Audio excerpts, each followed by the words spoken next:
In this video tutorial, we are going to talk about this pre-writing strategy called sticky notes. Now, this is a pre-writing strategy that you can use for any kind of writing assignment. The goal is really to get as many of your ideas out onto individual sticky notes as quickly as you can, and then to go back to all of your ideas and start to organize them and figure out what order you want to write about them, which details sort of go together, and it really helps you organize your ideas. The current assignment that we are working on is a short narrative that imitates the style of an author, and we are looking to imitate the style of Sandra Cisneros in The House on Mango Street. We started our process by talking with partners about an object that represents a part of our identity, and we were focused on location, names, hair, and gender roles. As you recall, Ms. Foss shared her story about her copy of The Giving Tree, and that was a story about location, and I shared my story about the copy of my yearbook, and it was about my name. So now my goal is to start to use sticky notes to capture my ideas and to get them all sort of out. Okay, I'm going to use one sticky note per idea. So each little detail just goes on one sticky note. All right, let's think about some of the things I said when I was talking to my partner. I definitely talked about the fact that I have my dad's last name, so I'll write that on one sticky note.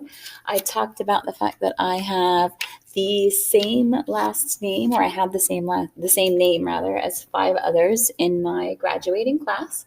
But I also talked about the fact that my name is common, but it was really special because it was given to me by my dad. And it was my dad's decision that my nickname be spelled with an I rather than a Y. And then let's see, I also have a bunch of kids, right? And my kids all have my husband's last name, and that was part of a plan that we had, right? I said that our plan was for the boys to have my last name and the girls to have my husband's last name. The kids all actually have my husband's last name, right? But then I have biological kids, and some of my kids were adopted. And when we found out we were adopting kids, specifically when we were adopting twins, we were going to have one boy and one girl. So our plan was not going to work. So I can't hyphenate my last name with my husband's name because it just wouldn't work, right? So we decided that all the kids have my I already wrote that. All the kids have my husband's last name. I also talked about the fact that I don't go by my full name, and I don't go by the most common nickname of my first name. It's neither of those. Again, decided by my dad, and I'm pretty close to my dad. You know, that was a detail that I shared. I was close to my dad, so it's special that both of my names were given to me by him. All right, and one other detail I shared was that I kept my last name when I got married.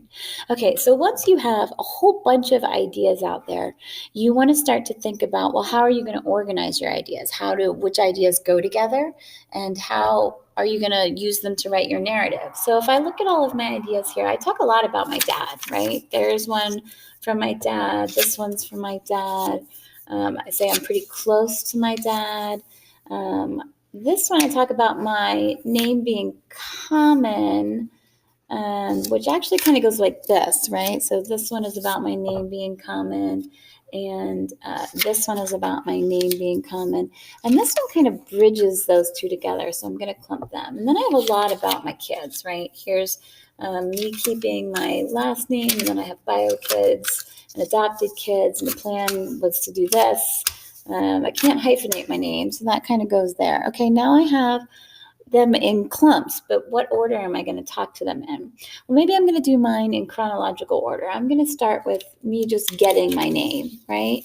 And so maybe I'm actually going to start with that book, right? I have the same last name, and I can use this as a bridge, and then I'm going to talk about my dad and being close to my dad. So I'm going to keep my first name. And then I'm also going to talk about how I kept my last name when I got married because it was my dad's last name. So I'm going to talk about that. And then last of all, I can put this one down at the bottom because I'm going to talk about my kids. So mine's kind of in chronological order. So you can use this to organize your ideas, get them all out, and then figure out what goes together and where they go.